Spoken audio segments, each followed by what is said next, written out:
Thank you for watching or listening to this free podcast of the Young Turks.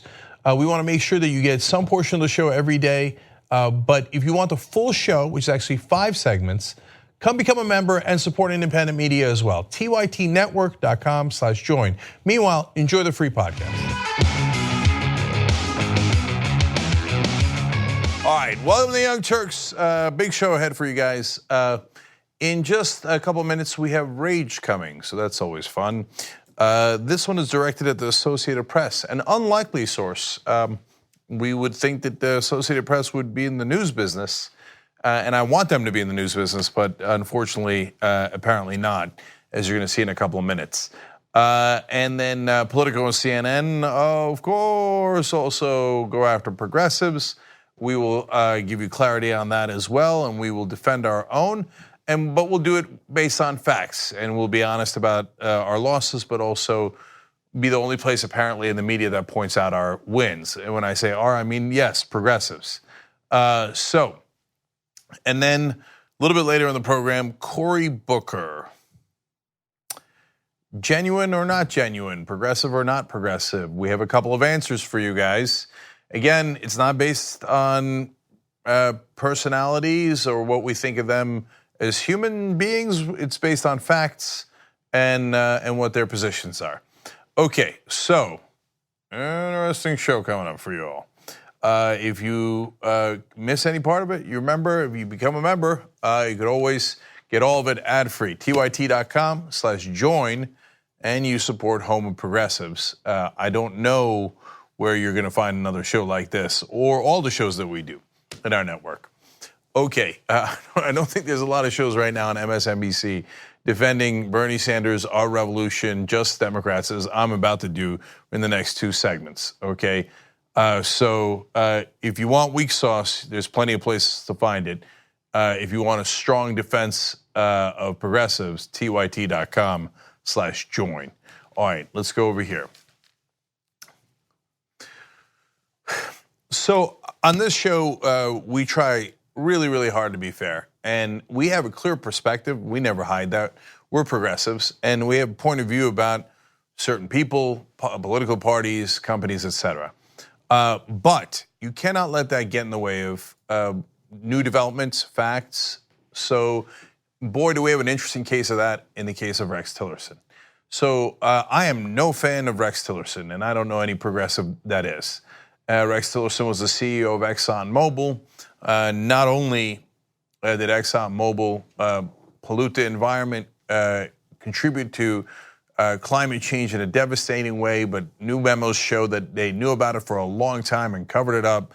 And I believe Rex Tillerson went into the Trump administration to try to get a deal with the Russians and ExxonMobil back on the plate. As it turned out, it didn't work because the Senate and the House overwhelmingly voted for sanctions, and they could not get that $500 billion deal back into effect.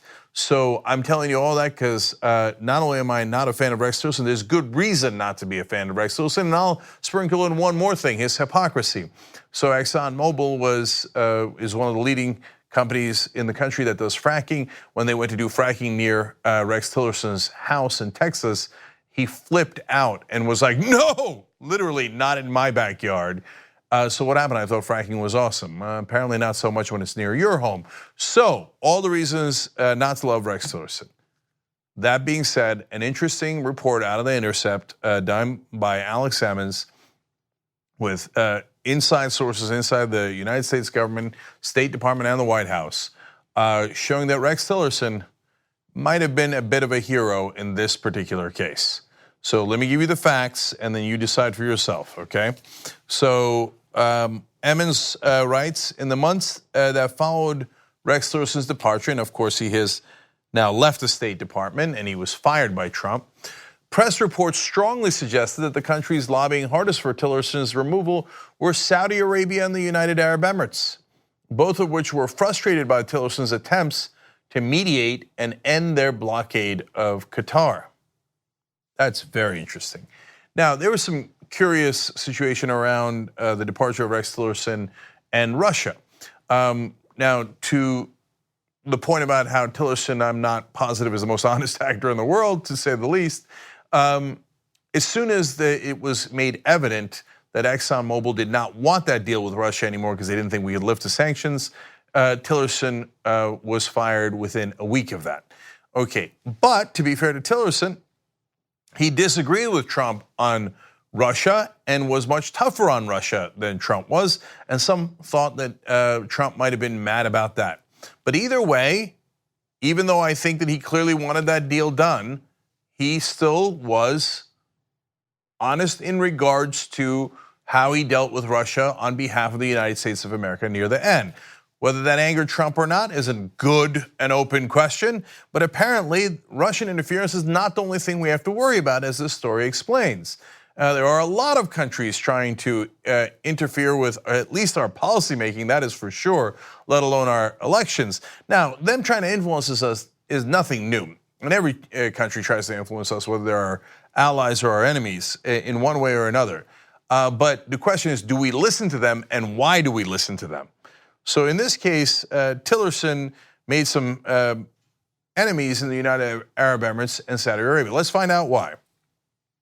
They explain furthermore, they're citing other people's reporting as well.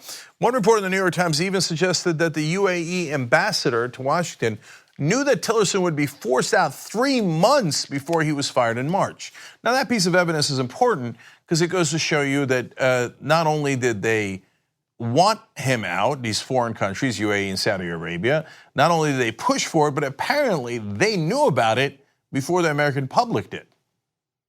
So that shows certainly their influence in it being able to get him fired, and that apparently at least some people in the Trump White House confide in them more than they confide in the American people. So now onto the new evidence. Emmons explains that The Intercept has learned of a previously unreported episode that stoked the UAE and Saudi Arabia's anger at Tillerson, and that may have played a key role in his removal. In the summer of 2017, several months before the Gulf allies started pushing for his ouster, Tillerson intervened to stop a secret Saudi-led, UAE-backed plan to invade and essentially conquer Qatar, according to one current member of the US intelligence community and 2 former State Department officials, all of whom declined to be named, citing the sensitivity of the matter. Wow. So Saudi Arabia and UAE were going to roll in tanks to a nearby country and just take it. That's insane. I remember the George H.W. Bush years. You know, there's the phrase New World Order is very maligned and people don't like it. But you know, as he explained it, Bush Sr. explained it, it was that you cannot attack another country that did not attack you. Now, his son, of course, destroyed that rule, part of the reason why I was against him. But this would be an absolute obliteration of that rule. Qatar didn't do anything to Saudi Arabia and UAE. By the way, part of the reason they might have wanted to do it is some religious rivalry. Another is basically the soap opera of the different princes and sheikhs and kings within the Gulf. But the third was, it's possible they just wanted to take their money. There's a lot of natural gas in Qatar. Saudi Arabia is now starting to run out of their money. Over the last couple of years, they've lost 1/3 of their reserves, which is hundreds of billions of dollars. Qatar, on the other hand, has $320 billion in reserves sitting there, let alone the natural gas that they have. The $320 billion is a sovereign wealth fund. It is just cash. So it's possible that that was just high stakes robbery, where they would just take a country for their cash. So that is, of course, crazy. What's even crazier, especially from our perspective, is that we have troops, American troops, inside Qatar. So this plan is mental. And so Tillerson did the right thing. He put the brakes on it. So let's give you more information here. In the calls that Tillerson made, Tillerson dealt extensively with the Qatari government as the CEO of ExxonMobil, urged Saudi King Salman, then Deputy Crown Prince Mohammed bin Salman, and Foreign Minister Adel Al-Jubeir not to attack Qatar or otherwise escalate hostilities, the sources told The Intercept. Tillerson also encouraged Defense Secretary Jim Mattis to call his counterparts in Saudi Arabia to explain the dangers of such an invasion, which you would think would be obvious, but apparently was not. And of course, the current crown prince in Saudi Arabia is absolutely reckless. No wonder he and Trump get along so well. He arrested other members of his family, basically stole their money under the guise of corruption, which is hilarious. And as Saudi Arabia now is... We need to talk about a relatively new show called the Republic, or UNFTR. As a Young Turks fan, you already know that the government, the media, and corporations are constantly peddling lies that serve the interests of the rich and powerful.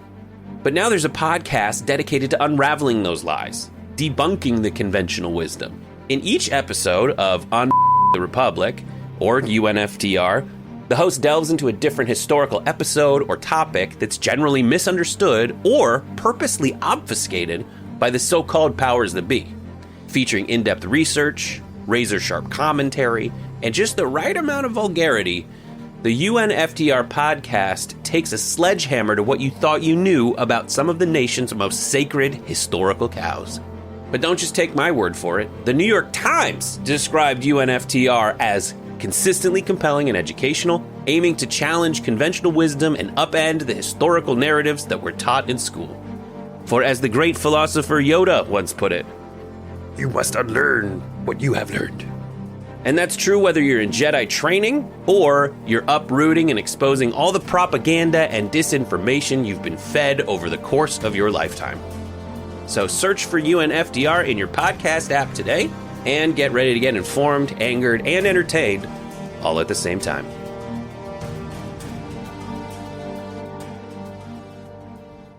Concerned about their cash reserves, he bought a yacht that was valued, according to some reports, $500 million, not $500,000, $500 million for just a boat.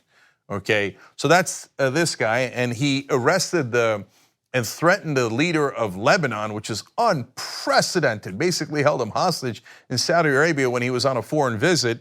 So him thinking of just simply conquering another country is not only not unheard of in his crazy case, but look at what they're doing to Yemen right now. Saudi Arabia has created the worst humanitarian crisis on the planet with their brutal bombing and blockade of Yemen. And these are our so-called allies. Hey, Trump supporters, are you proud? You're proud that your guy is in bed with Saudi Arabia and the United Arab Emirates and does their bidding for them and fires the American Secretary of State based on their request? Wow. I thought you were concerned that Obama bowed to someone. Apparently Trump taking orders from a sheikh in the middle of a Muslim country like Saudi Arabia and UAE. I don't care that they're Muslim, but a lot of you MAGA guys care about Muslims. It turns out your so-called alpha male is the one taking orders from those Muslims. Enjoy. More details. Al Udeid Air Base near Doha, Qatar's capital city, is the forward headquarters of U.S. Central Command and home to some 10,000 American troops. So our Secretary of State says, do not invade a country where we have 10,000 troops. And then he gets fired for it, according to these internal sources within the Trump administration. Does that sound like we're making America great again? I don't think the hat said make UAE great again, did they? Okay. The plan, which was largely devised by the Saudi and UAE crown princes and was likely some weeks away from being implemented, involves Saudi ground troops crossing the land border into Qatar and with military support from the UAE advancing roughly 70 miles towards Doha, circumventing the US air base. Saudi forces would then seize the capital. Now, that is a terrible plan. As you can see with the war that Saudi Arabia has conducted in Yemen, apparently wars are not easy. You think you just walk into a country and take it? How's that working for you in Yemen? Not very well. You're stuck in a mire. And if it had gone poorly, as it almost certainly would have in Qatar, the Saudis are generally incompetent as a government. It's a dictatorship, not really one based on merit, but based on random genetic lottery. So of course, and they grew up incredibly wealthy. So the leadership is a total disaster. They have unearned confidence. They botched it in Yemen. They would have botched it in Qatar. And in that case, our American troops would have been stuck in the middle. Thank God that Rex Tillerson and Jim Mattis and whoever else was responsible stopped that insane idea. And Tillerson gets fired for that. Tillerson is not an American hero in 1,000 other ways. But if he actually prevented this war, he saved a ton of lives, and some of them might have been American, and he saved a colossal debacle in the middle of the volatile Middle East.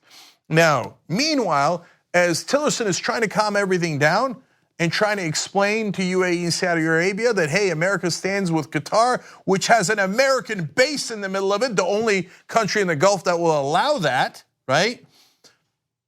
Trump goes out and says, at the same time, the nation of Qatar, unfortunately, has historically been a funder of terrorism at a very high level. How about Saudi Arabia? Have they been a funder of terrorism? Saudi Arabia, of course, is the home of 15 out of the 19 9/11 hijackers. It's the home of Osama bin Laden. It's the home of the people who funded the Sunni insurgency against us in Iraq and that had our troops killed. But Donald Trump has a lot of business deals with Saudi Arabia. One of the top fundraisers for the Republicans, Elliot Broidy, wanted a $600 million contract with UAE, and he got one. And he raised a lot of money for Donald Trump, let alone any other nefarious deal that Broidy and Trump have together. Jared Kushner on the phone with the UAE all the time, looking to make a business deal in New York with the UAE before. And he was looking to make one with Qatar, and they backed out of it. Is that punishment for this? That stuff, maybe we'll find out later. But it is absolutely evident that the Trump family personally has a lot invested in Saudi Arabia and the United Arab Emirates. So look, and I don't want anybody to mistake what I'm saying. I got no love for Qatar either. I think Qatar has a huge host of problems. It's also a dictatorship. The way that they have conducted themselves in building up for the World Cup is a disaster. So Qatar is not necessarily a great ally of ours either, but they do have an American base, and starting a war with them would be a terrible idea. So, but Trump apparently wanted to go in that direction, and his public comments clearly indicate that he is on the side of the Saudis and the UAE and against Qatar. And lastly, Hemmes explains, according to one news report, Tillerson was frustrated with the White House for undercutting him, and his aides suspected that the line in Trump's prepared Rose Garden remarks had been written by the UAE ambassador, Yusuf al-Otaiba, a powerful DC player who maintained, quote, almost constant phone and email contact with Trump's son-in-law, Jared Kushner, according to Politico. The United Arab Emirates is writing Donald Trump's speeches, according to that report. What was that about Make America Great Again? I can't believe that times have gotten so dark that we needed Rex Tillerson to be the cooler head and to actually care about America and be a patriot for once. But he was, apparently, and so for that, he should receive a ton of credit. And you should take that in the totality of his career with significant downsides. But that is a major upside. If it is true that he prevented a war, it doesn't get any bigger than that. And of course, the totally reckless, corrupt person who did not mind that war and was frustrated that it did not begin was President Donald Trump. Okay. Now, that's a story I was mad about, but you ain't seen mad yet. Let's go to Associated Press story on Bernie Sanders. Associated Press recently had a story that I thought was horribly biased. This giant headline saying that Bernie Sanders' plan for Medicare for All costs $32.6 trillion. Now, as I pointed out in that piece, there were a number of things that were wrong with that. The most important was that the Associated Press never clarified that the current healthcare system costs $33 trillion. So some simple math leads you to believe that Medicare for All then is less expensive than the current system. Not mentioning that is negligent, to say the least. Now, I don't go after the Associated Press because I want to destroy them or I think they're an enemy of the people or any other lunatic theory like that the right wing has. No, I actually hold the Associated Press to a very high standard. We need the Associated Press to be a great press outlet and actually deliver facts for us. Leaving out that giant fact was deeply problematic. And we here at the Young Turks asked our audience to contact them about that. Apparently, and I don't know if this is why they did this AP fact check, but it looks like they got the message that some people were not pleased with their last report. Now, they also did not make clear in the beginning of that article that the people who wrote that study about how it cost $32.6 trillion were funded by the Koch brothers. So they didn't make it clear in the headline. They didn't make it clear in the first several paragraphs. It was an aside later in the article, but they wrote it as if what the study said was pretty much true, and not focusing on the fact that it comes from a right-wing perspective with an agenda. Now, the Koch brothers have been against the Affordable Care Act and of course can't stand Medicare for all. You would think that that would be an important context to point out. And I've spent millions of dollars trying to destroy any of those systems that would bring expanded health care to Americans. Important context. Now, they've made it far worse because today there's a story out that says big letters, AP fact check. And the title is Sanders spins savings in Medicare plan. Now you're doing a fact check, and already in your title, you charge Bernie Sanders with spinning things. Okay, wait.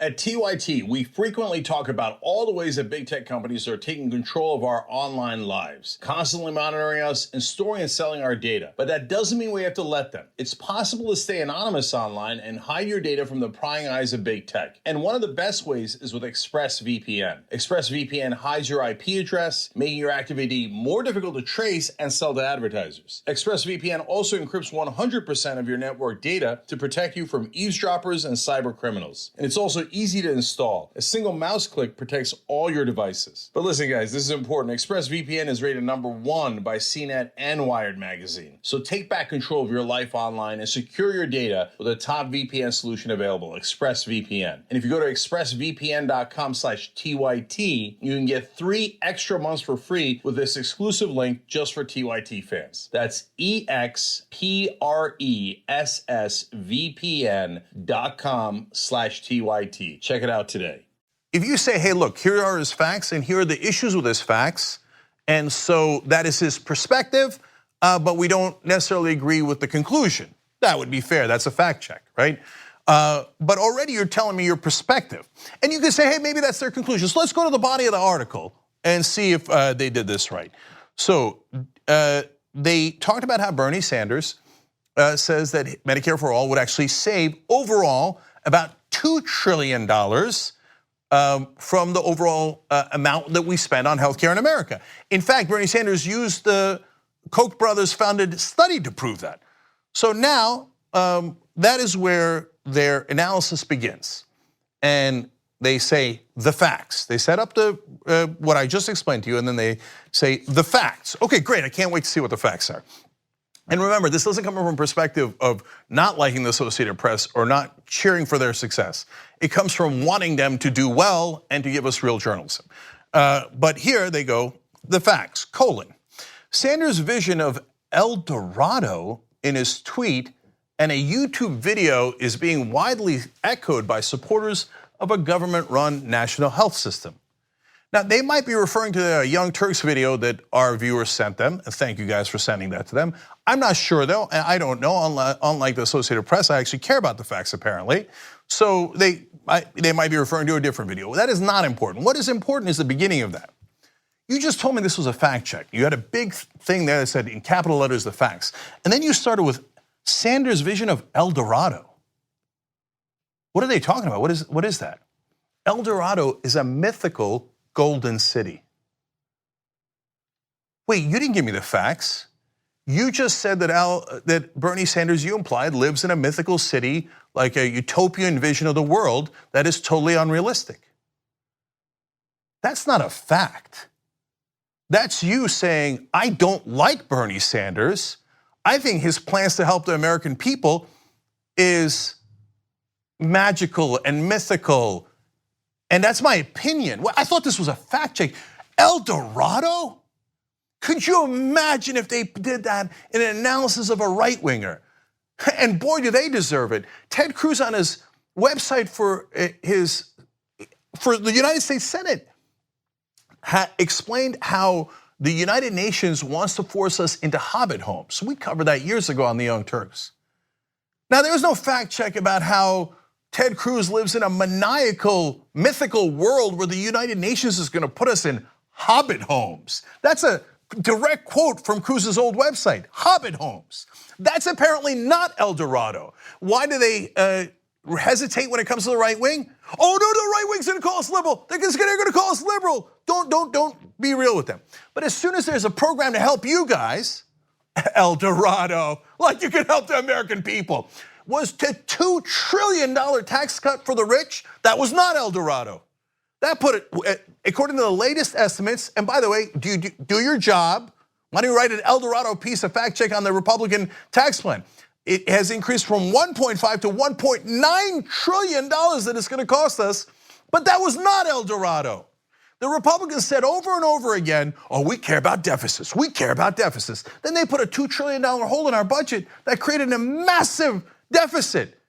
Did you call that El Dorado? No, because you're scared of Republicans.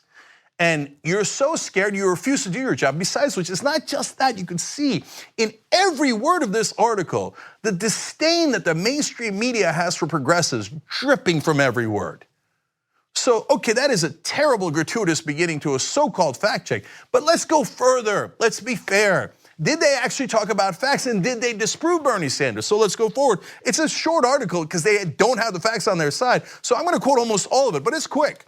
So they refer to the libertarian study as the study from the Mercatus Center at George Mason University in Virginia.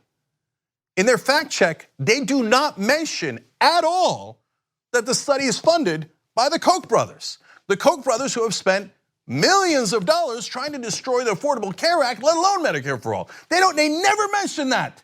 You don't think that's relevant? You don't think that's relevant context? And then you wonder why I think you're not a very good journalist. I want you to be better, but you got a long way to go apparently. Oh, I'm sorry, did you find that dismissive?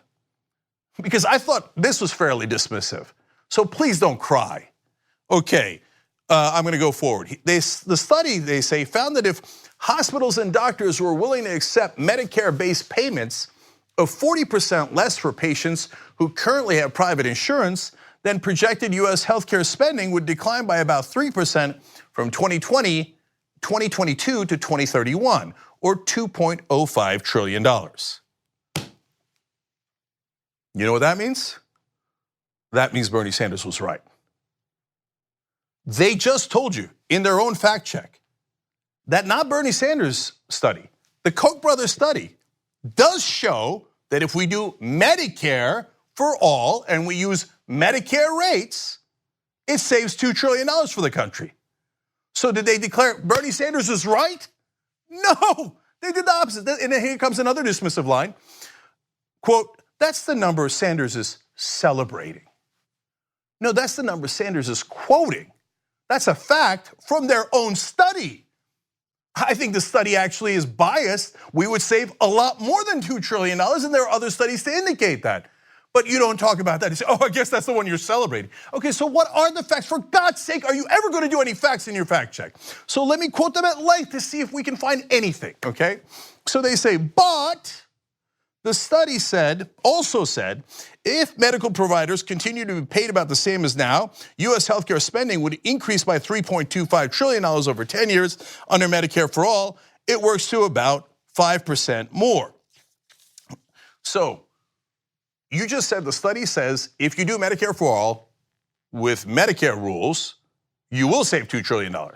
But if you do Medicare for all and it isn't Medicare for all and you decide to pay more, then it would cost more. That's true, but then that wouldn't be Medicare for all. So I think you kind of proved our point, but no, you have to attack Bernie Sanders. You have to pretend that his plan is unrealistic. Okay, even though, look at your own facts. Is there a fact checker in the Associated Press? Is there an editor at the Associated Press? Did you look at this and not get embarrassed? wait, but hey, hold on. The guy, you seem like you're quoting things that Bernie Sanders said that are actually true. Okay, so now last part here. This is quoting the study. Listen to what the study says. And let's be careful here. He says, they said more generous healthcare insurance would provide to everyone at the expense of healthcare providers. Whether providers could sustain such losses and remain in operation, and how those who continue operations would adapt to such dramatic payment reductions are critically important questions. So even the study itself did not say that you can't do Medicare costs and prices. It said if you do, the Koch brothers funded study is concerned that doctors and hospitals will not accept those payments. It did not conclude that it would cost more. It included that those would be questions for Medicare for All. The Associated Press takes the best reading of the Koch study and then says, no, they didn't say questions, they concluded it, and they are correct. It's not like I'm going to actually do my own study. It's not like I'm going to do my actual reporting. I'm just going to tell you what the study says, take it as a fact, and then I'm going to add on top of it, the study didn't even say it, I just read it to you. The study said, are critically important questions. The question is, are you really going to pay the Medicare rates, or are you going to be forced to pay higher rates? Now, if the Associated Press said that's a fair question, it is a fair question. That would be a fair debate. But then to take that and to say, no, the study concludes that the prices will be higher. It did not conclude that, you just told me it didn't conclude that. And then to take the study's word for it, as if you're not a news organization. And that's it, that's the whole fact check. And then, so they are declaring that Bernie Sanders is spinning and that he lives in El Dorado, even though the body of the article says he's right. According to Koch brothers study, their own study, if we actually did Medicare rates, which is what we would do under Medicare for All, it would save us $2 trillion. I don't want you to do terrible journalism. I believe in journalism. I want you to do great journalism so that I could cite it on the show. We need the Associated Press. We need Reuters, we need McClatchy, and we need Knight Ridder. And the print journalists are the only ones that are actually doing journalism in this country. If we have to rely on cable news, we're all ruined. So I don't want to tear your house down. I want to help you build it right.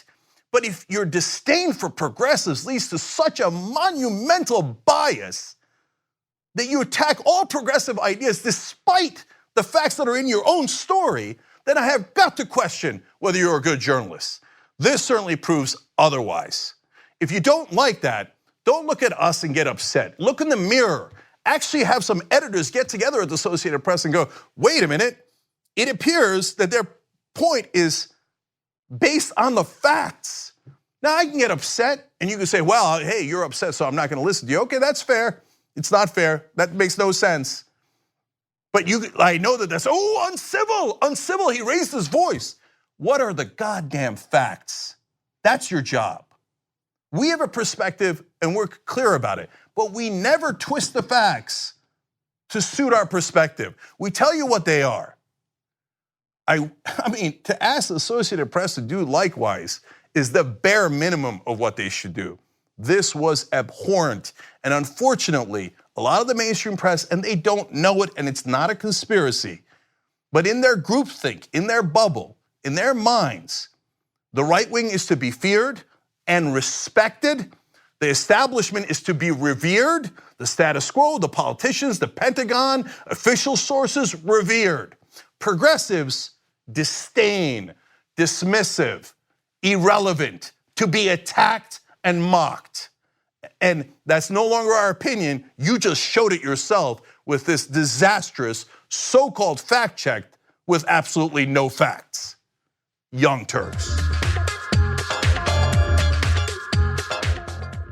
All right, guys, lots to do. I gotta get to your comments later. Let me do two more stories real quick, and then Anna's got a ton of stories for you guys as well. So let's go right over here and get started, okay?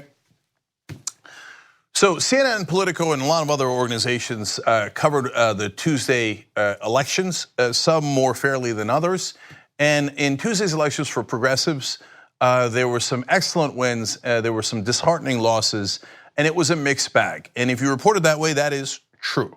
So I'm gonna give you the full context here. First, let's go to CNN's reporting. They say Alexandria Ocasio-Cortez's movement failed to deliver any stunners Tuesday night. Now, I don't love the word fail in the title. It seems like it is not mixed news. It makes it seem like it's totally terrible news, that it was a failure. But when you go to the text of the article, it's not as bad.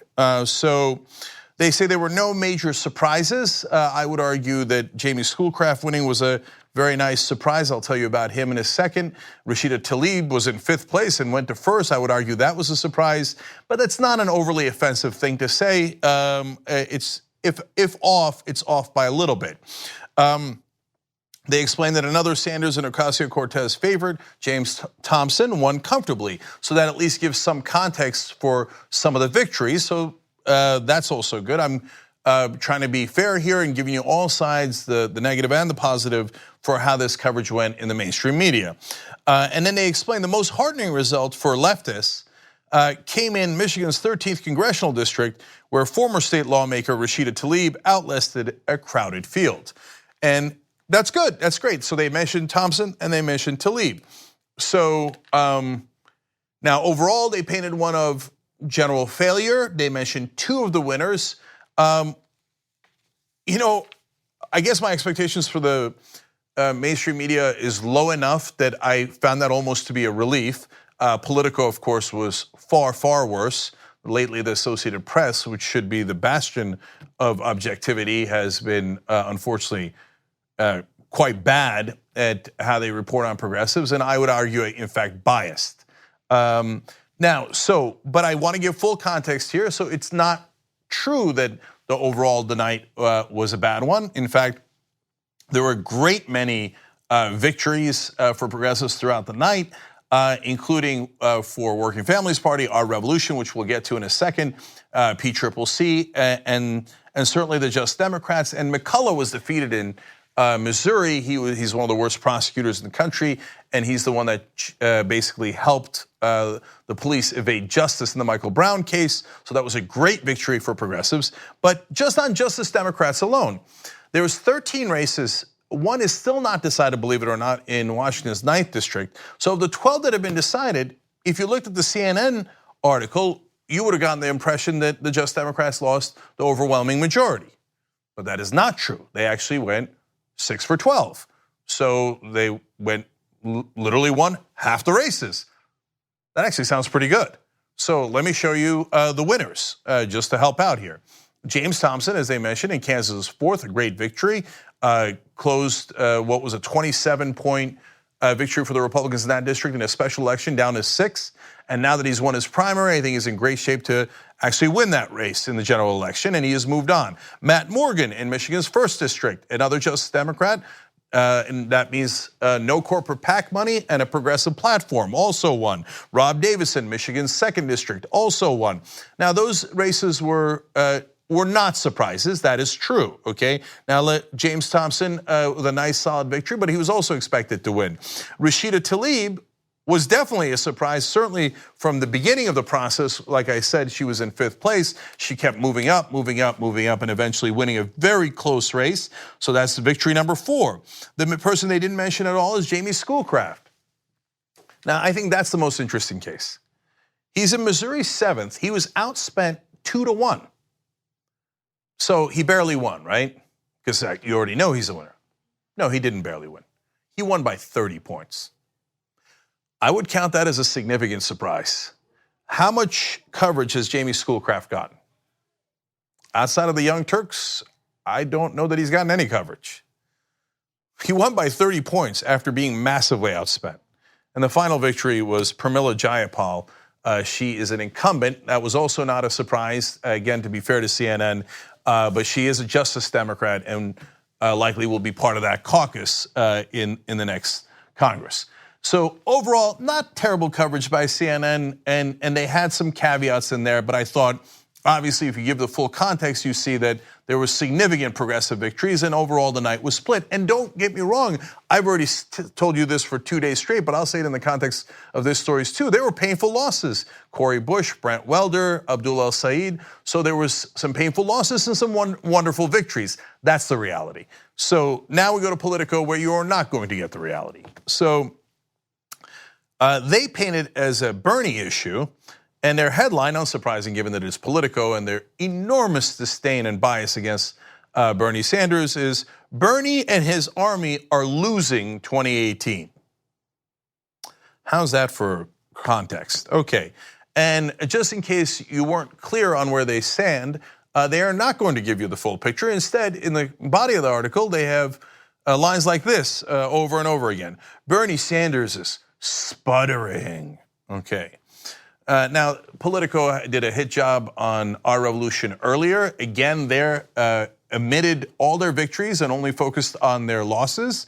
If you talk about their losses, that's fair, that's real. Nobody's trying to cover that up. But you should also talk about their wins. That's called journalism.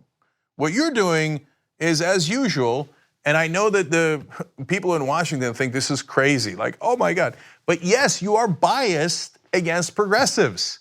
It's so obvious from all of your coverage. Bernie Sanders losing, sputtering, Our Revolution disorganized. I can't believe he has no organization. Plus, he's not part of Our Revolution. He set it up, but he can't technically be involved in the organization. You leave that out of your stories, or you point it out with no sense of irony or hypocrisy, right? So again and again, Politico with their attacks against progressives. So I don't care what the Republicans say, and as a reporter, you shouldn't care. Oh, well, the Republicans say we're liberals, so we have a liberal bias, so we're going to go out of our way to bash liberals. Does that sound like journalism to you? That sounds like cowardice to me. And it certainly doesn't sound objective.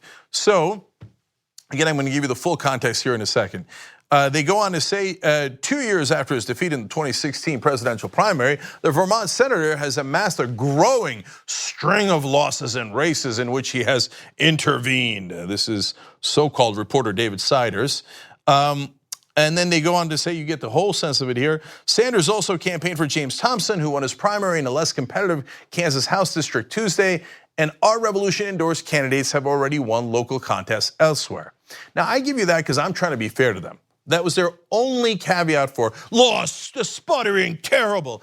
James Thompson won, and I guess there was local elections somewhere and they won some of those. But anyway, we're moving back to Sanders is terrible, can't win at all. Now look, if you want to point out that Sanders supported Brent Welder, Abdul El-Sayed, and they didn't win, that's super fair, that's what happened.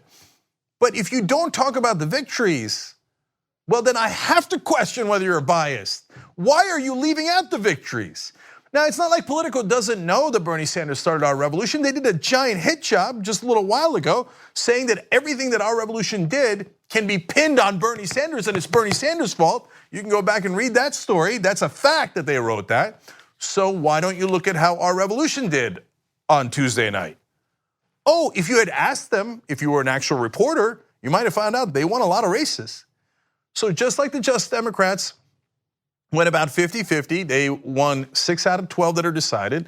Our Revolution backed 24 candidates on Tuesday night. And guess how many of them won? If you read Politico, you might have thought one or just a couple. No, out of the 24, 11 won. And 4 of the races are not decided yet. So since Politico apparently never bothered to ask Our Revolution or even just go to their website, I'll read it to you so that I could educate Politico. If you think that that sounds dismissive, how do you think you sound to us? So here you go. If you actually bother to do reporting, you would find out the Our Revolution backed James Thompson, obviously for US Congress, Kansas 4th, George Hanna in Kansas State House District 47, Mark Bignell, Michigan State Senate District 33, Rashida Tlaib in Michigan 13th. By the way, they won on a very important issue and very decisively on Prop A, the Missouri ballot measure that was really important to the unions and the working class in Missouri.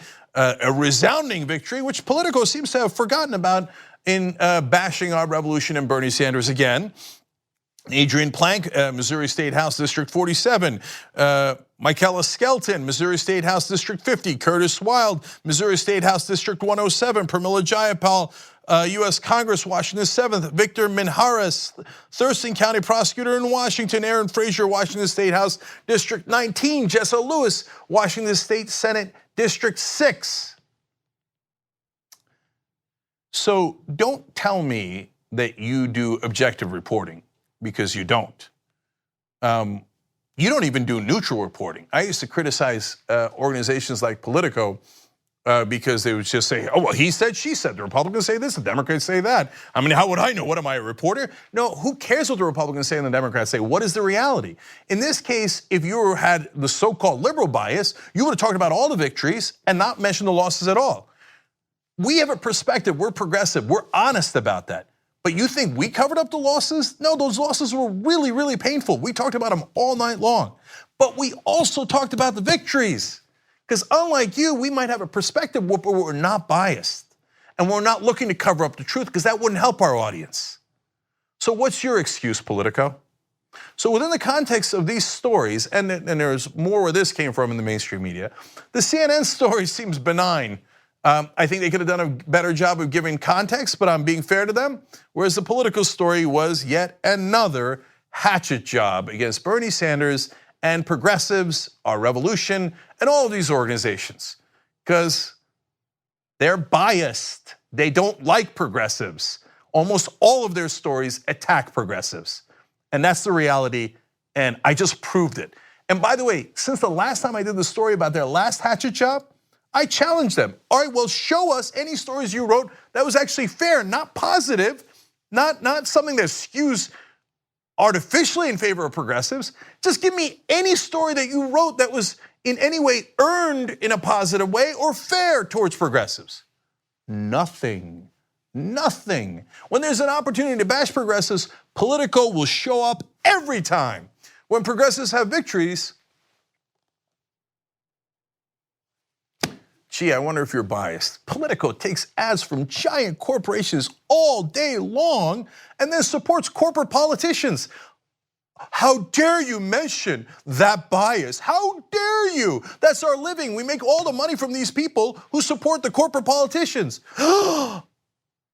You're not allowed to point out our bias. Only the right wing's allowed to point out our non-existent bias. Now, your bias, it's not so much that they're right wingers or that they're conservative.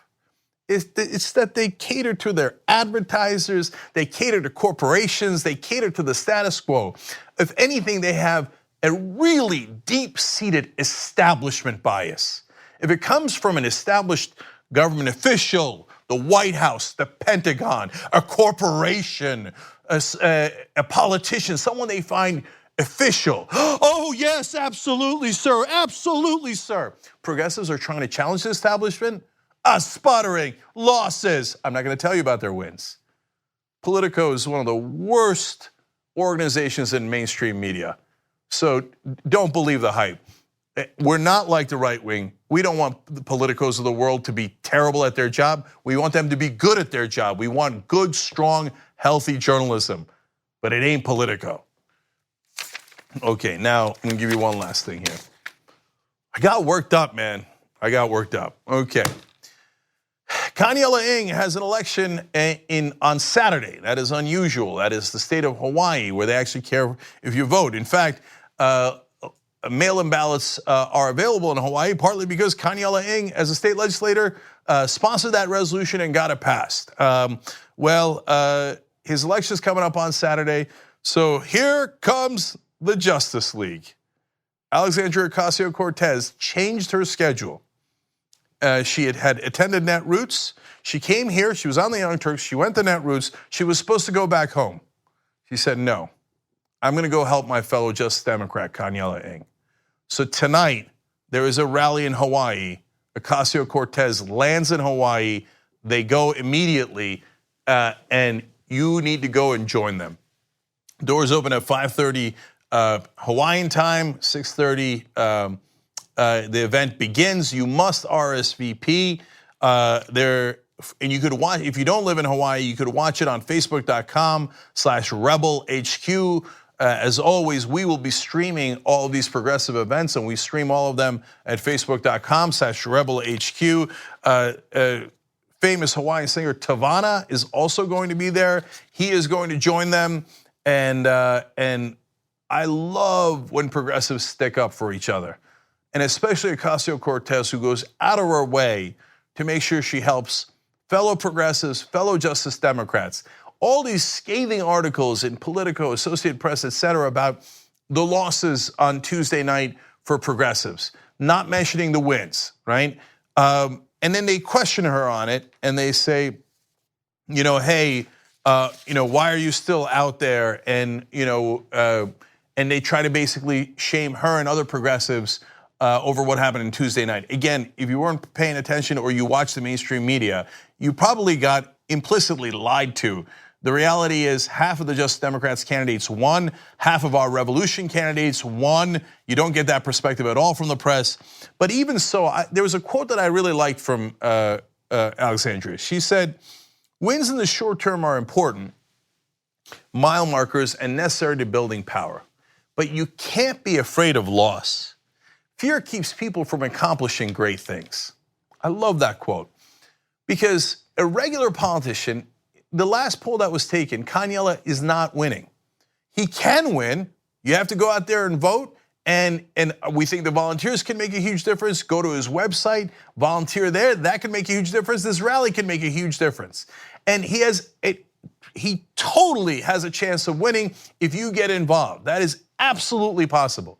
But a careful politician would go, well, wait a minute. He's not leading by a lot yet. So I'm not going to go risk my career or my reputation, especially with the press yelling at me nonstop, to go help someone else that might not win, that has some percentage chance of winning, but not a good enough percentage chance. That is how politicians act, not Ocasio-Cortez.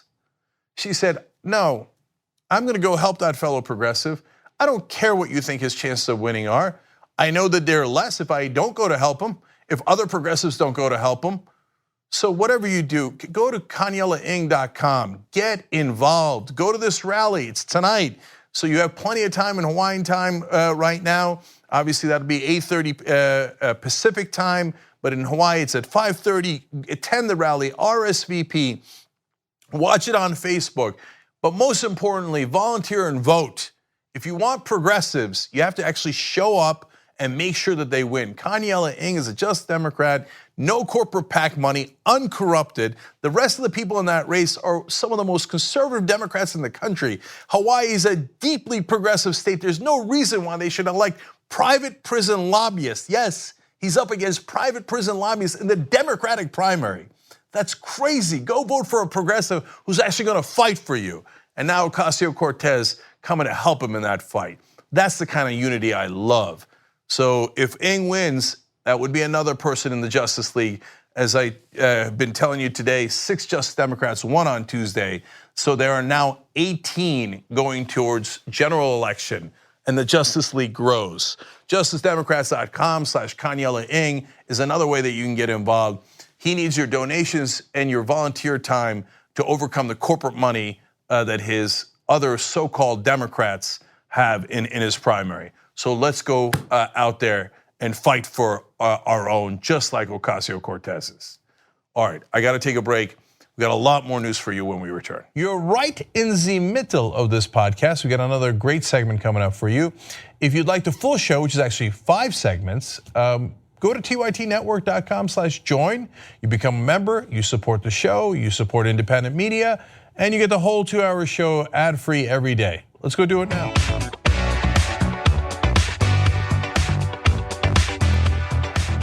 All right, back on the Young Turks. Anna joins us a little bit later in the program. Fox News does propaganda for Kim Jong-un. It's one of the most incredible segments that Fox has ever done. And that's saying something. They're unreal. All right, let me read some comments as usual. Michael Cotavelli writes in on YouTube Super Chat. Saudi Arabia government connected to group threatened Canada with a 9/11 style attack. It's amazing how Iran is considered the boogeyman and Saudi Arabia gets away with real terror. By the way, great job, TYT. Thank you. And great job to The Intercept who broke that story. here at Home of Progressives, we believe in supporting fellow progressives, including other media organizations like The Intercept, who does a fantastic job. And so, yes, I wonder if it's the money or if people actually care about terrorism or if they use that as a prop, right? No, the Saudis give us money, and in return, we let them get away with terror. That's the reality. Mark Vaz writes in, just Democrats should consider getting behind Sharice Davids and Gretchen Whitmer. This can be predicated on them taking up policy positions that the Just Democrats believe in. So, Mark, let me be clear. If they agree with those progressive policy positions and they are willing to state them and fight for them, absolutely. It's not personal. So all I care about is policy. All we care about is change, okay? So if Sharice Davids comes around and goes, yeah, I meant Medicare for all. Yeah, I meant $15 minimum wage. Yes, I'm not going to take corporate PAC money. Wonderful, wonderful. Then I go, oh, okay, I wish you'd have said that during the primary, but okay, you didn't. Maybe it was strategery, whatever it is, but I'll take it. But that's a big if. So we'll see. We'll see. If she does it, then fantastic. But right now, I mean, she's backed by Emily's List. So when's the last time Emily's List allowed someone that they gave $630,000 to be a progressive? Okay, not very often, to say the least. But hey, God bless. I'm open. So, and if, by the way, Sharice Davids wants to come on the show, I'm super happy to have her and have a real conversation with her. Right? The primary's over. Primary's over. And I've already even told you that if you're in that district, you should definitely vote for her. Right? But whether you should go out of your way to support her, volunteer, et cetera, she has to earn that. It's not her, birthright. Last two comments from Twitter. Bubka Kank says, Cenk, despite what dummy conservatives like Crowder say, your rage is much appreciated by us liberals. One day you're going to do an unironic elbow drop on those right-wing loons. Are you louder than Crowder? Yeah, I thought he didn't mind louder. It's kind of in the title, isn't it? Yeah. Okay. So, hey, thank you guys. And I appreciate you guys. We got to do it together. So please sign up for membership. You get all of our shows. If you listen to all of our shows, that'll fill up a 24-hour day for you, okay? So it's like the progressive Netflix. Join us at tyt.com/join. And then last one real quick is Chuck Henry writes, and just watched Mad as Hell today. I never knew it had existed. You're an effing madman, Cenk, and I appreciate your efforts from back then and now. Glad to know somebody who had the exact opinions I did then and now. So #2strong. Thank you, Chuck. I appreciate it. Mad as Hell's documentary about us. If you haven't watched it, it's funny. There's two different points of view on it, and you watch it and decide for yourself. Almost every progressive that I've ever talked to, or people that are not even progressive, but in the middle, go, wow, that's an amazing movie, right? It is. All the critics were like, Cenk Uygur. My friends in Washington don't know him, so I hate this movie. So not all of them, obviously. Critics were mixed. Yeah, look, you're being humble. It's a documentary about Cenk, let's keep it real. And it's a documentary about you turning down an insanely lucrative contract and deal with MSNBC because you didn't want to be censored and you wanted to speak truth to power. So let's just, people who are against the message in that documentary, I mean, I don't know. That's a little strange. But let's move on. Let's do some stories. You ready? Yep. Okay. A new tape has come out featuring Devin Nunes at a fundraising event for Representative Kathy McMorris Rogers. Now, Devin Nunes has been a vocal supporter of Donald Trump. He continues to spread this narrative that this Russia investigation is nonsense. It's a witch hunt against Donald Trump and his administration. And what he essentially talks about in this recording, which was recorded by a progressive organization that actually paid to be at that fundraiser, sheds a little light into what he really thinks about this investigation and why he thinks it's incredibly important for Republicans to maintain control of Congress moving forward. So to give you some context before we go to these tapes, and by the way, Rachel Maddow is the person who obtained them and broke this story yesterday. In a private in private at a closed-door fundraiser for a Republican colleague. Nunes took the new step of tying the investigation to the midterm elections this fall. In comments captured in this audio recording, he laid out in stark terms the rationale for preserving the GOP majority in Congress. So with that said, let's take a listen to the first portion of the tape. And here is where he really emphasizes the importance of maintaining power in Congress. So therein lies, so it's like your classic catch-22 situation where, we're at this is what puts us in such a tough spot. If Sessions won't unrecuse and Mueller won't clear the president, we're the only one, which is really the danger. That's why I keep, and thank you for saying that, by the way.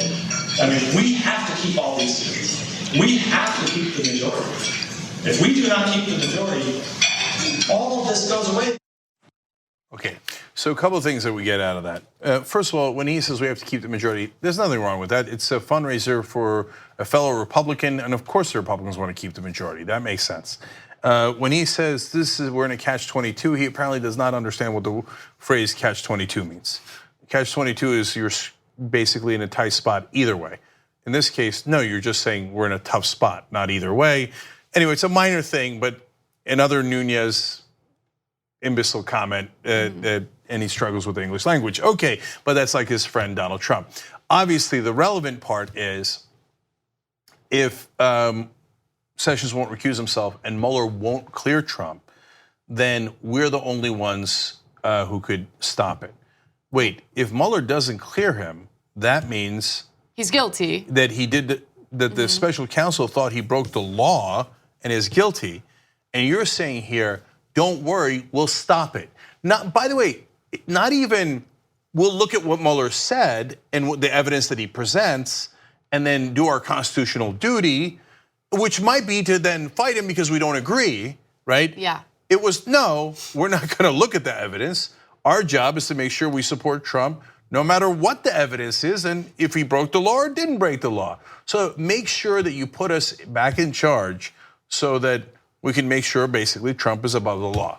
Well, thank you for the clarity. So for me, and it's subtle, but it's also noticeable. That sound clip that we just had you guys listen to is the first time where you hear him in a private meeting, essentially, private fundraiser, admitting that the only line of defense that Trump has is Republican lawmakers who are willing to brush things under the rug and protect him regardless of what he's done, right? So in public, it's a witch hunt. In private, no, we need to maintain power in Congress because we're the only ones that can protect the president. And one part that no one's emphasizing because mainstream media just generally doesn't like to talk about donors because it makes it uncomfortable to talk about the corruption. But he at the end says, then all of this goes away. And he's saying that to the donors. Implicit in that is all the goodies we got you, including the giant tax cuts. That goes away if Trump goes away. So who cares if he broke the law or not? Okay, you don't want those tax cuts and everything else to go away. So make sure you support us as a last line of defense if Trump did break the law. Because by the way, if Trump didn't break the law, then you don't have any issue at all, right? His comments matter only if Trump did break the law, in which case Nunes and his buddies, he tells his donors, will protect Trump who gave you all those tax cuts. So that's how corruption works. Exactly. I like that you pointed that out. And then in this next clip, it really drives home the point that Nunes believes that what Trump has done is illegal because he is going to give these donors a hypothetical of what would be considered criminal behavior or criminal activity. And he essentially outlines a hypothetical that is very similar to what the Trump campaign is accused of doing. Take a listen. Now, if somebody thinks that my campaign, or Kathy's campaign, is colluding with the Chinese or you name the country, it could happen. It would be a very bad thing if Kathy was getting secrets from the Portuguese, let's say, just because I'm Portuguese, my background. So Kathy was getting secret information from the Portuguese. May or may not be illegal. But ultimately, if that said the Portuguese came and brought her some stolen email, And she decided to release those. Okay, now we have a crime, right? Because somebody stole the email, maybe Kathy released it. Well, if that's the case, then that's criminal. Okay, so it's not my interpretation that his hypothetical is incredibly similar to what the Trump campaign is accused of doing. It is everyone's perspective. So I'll give you an example. This is according to Think Progress. Let's go to graphic 37. The hypothetical Nunes outlined resembles key aspects of what we know about the Trump campaign's interactions with the Kremlin in the months leading up to the 2016 election. So let me explain. The same day that Trump publicly urged Russia, if you're listening, to find the 30,000 emails that are missing, the indictment revealed several Russian government hackers began trying to access the email accounts of staffers in Clinton's private office. The indictment further described how the Russians delivered the hacked emails to WikiLeaks. And by the way, there was also the development that prompted the Australian diplomat to come forward, and that development was George Papadopoulos telling the Australian diplomat, hey, yo, the Russians have dirt on Hillary Clinton, we're communicating with them, right? And so the Australian diplomat went to the authorities and told them, this is what's going on, this is the kind of communication that the Trump campaign has with the Russians. Look, in the grand scheme of things, what I find to be way more important is the financial dealings that Trump might have with the Russians, right? Money laundering, working with oligarchs, possible, blackmail that these oligarchs could have dangling over Trump's head as he's supposed to be representing the American people. That, for me, is far more important. Collusion, is an issue, is a problem. I do think that Democrats are focusing way too much on it as an excuse for why they lost. But at the same time, Trump is freaking out. He can't stop tweeting about how innocent he is. And I think that his latest tweets, which I'm not even gonna get into, are a direct reaction to these tapes being released. Yeah, so the only possible difference between the scenario that Nunes laid out and Trump's is, he said if Kathy McMorris Rodgers took the information from the Portuguese and then released it. Now, it's possible that the Trump campaign never took the stolen emails from the Russians. Instead, the Russians gave it to perhaps WikiLeaks or others who then printed them. Now, that would be a difference, and I think that would be a substantial difference. It's one thing if the emails go to the New York Times and they print it. It's a different thing if you give it to the campaign and then they go, thank you, and they release them. Because then they have accepted a donation, an in-kind donation, and conspired with a foreign government. So you would need to prove that the Trump campaign, members of the Trump campaign, were in communication with the people who had the dirt on the Hillary Clinton campaign, and that they played a role in deciding how that would be released. Because clearly if the campaign releases it, there is a criminal liability there. I mean, I think that some of those campaigners were dumb, but they're not that dumb. You never know, right? So that is why, first of all, you should let the investigation go forward and see what they come up with, because none of us really know. Unlike Nunes, we're not prejudging it. Curious to see what they come up with. But the things that we do know already is people are wondering if Roger Stone, who seemed to know before WikiLeaks was going to publish the emails, had communication with the Trump campaign and WikiLeaks. And if there was coordination there, well, then that's a totally different story. It's one thing if WikiLeaks just publishes it. I think that they're a news organization, and so, and look, there's some now questions around how thoroughly that they're working with the Russians, et cetera. Certainly in the past, they've been a news organization. And again, I would let the investigation tell us, are they coordinating as a news organization or as something else, et cetera. But Stone knowing it indicates some level of coordination. Papadopoulos knowing that the Russians have stolen emails before that's public reveals some, at least, information and an attempted conspiracy, which is what the Trump Tower meeting appears to be. So you can't say there's nothing there, because clearly people inside the Trump camp know about the stolen emails before the public does and before anyone in the press has made them public. Exactly, yes. And then one final part about these tapes that I thought was fascinating. Look, publicly, Nunes is so supportive of Trump, says nothing but complimentary things about Trump, never criticizes him in any way, shape, or form. However, privately, he made a point to talk about how Trump's tweets make Republicans like him cringe. So it was just interesting to hear the private version, the in front of donors at a fundraiser version of Nunes, and juxtapose that to who Nunes is in the public eye. So now, look, you know that most politicians are liars, and it's grating on everybody's nerve. The only people who don't call them liars or don't recognize it are the people on TV who think they're honorable gentlemen. But the only time that a politician is telling the truth is when he's in front of his boss. That's the donors. So Mitt Romney in front of the donors, Gianforte in Montana, while he was running, he was saying, Affordable Care Act, I'm not sure, health care, I don't have have not solidified my point of view on that because it's actually popular. To donors in a call that was also recorded, he's like, oh yeah, I'm gonna kill Affordable Care Act. I'm definitely gonna vote with Trump and definitely gonna kill it. Don't worry, give me the money and I'll do exactly what you asked me to do. Nunes here. Don't worry, guys, we're gonna protect all the things we got for you guys as long as Trump's in power, and we're gonna protect him no matter what. Oh, I know that Trump makes everybody cringe, who cares? But no, I'm gonna go on TV and say, no, he's a very stable genius and he's awesome. That's the time that they're telling the truth, when they're in front of the only people they care about, their donors. Exactly.